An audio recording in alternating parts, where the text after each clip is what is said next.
colorful, vibrant buildings lead the way to the famous French Quarter in downtown New Orleans, where many tourists can get their art fix. Jim Moore is an artist here who separates himself from the usual fleur-de-lis and saints art you can find here. What I came here to do was to sell something different than the New Orleans art, because a lot of people sell, and I fell into it. I do fleur-de-lis and things like that too, but I sell a lot of things to people here local that don't want to buy a painting of New Orleans.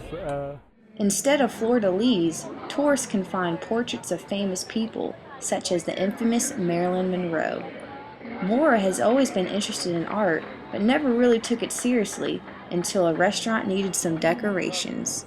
And they were adding on or adding an addition to their building, and they didn't have any art in it, so I volunteered to hang some of my stuff there. People started buying it, and the next thing you know, I'm doing this full time. Tourists come from all over the country to view French Quarter art, and Missouri native Amy Johnson thinks the artwork here is creativity at its best. I love it. It's very imaginative, creative, a little different. However, Moore doesn't exactly call his style creative or unique, but instead labels true art as something most people would find shocking. Plagiaristic. And why would you say that? Because all art is plagiarism. That was the first thing I learned in school. I copy anything I can learn, and I learn from people out here. I've had several people teach me new techniques, and the more I can learn, the better.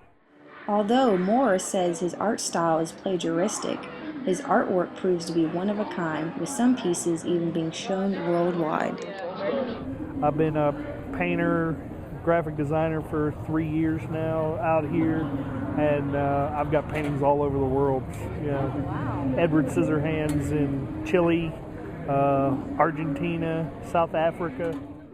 Over 200 art licenses are given each year by the city, so many artists find eye-catching ways to draw attention to their artwork, like Moore. You know that there's been an eclectic background through the years that's kind of led us here.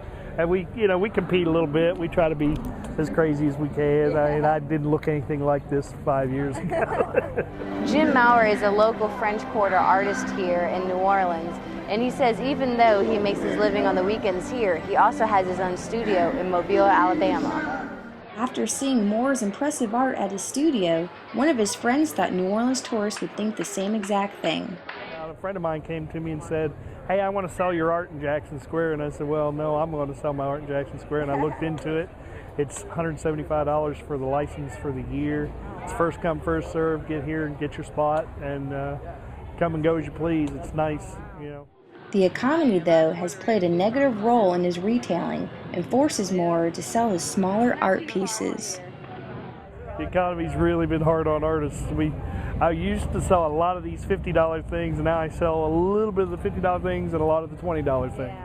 Despite having good-paying jobs in the past with a graphic design degree, Moore enjoys being a French Quarter artist and doesn't see himself leaving anytime soon. Oh yeah, I've done a lot of jobs. I've had a blast, and I've had some really nice jobs, but this is a good one.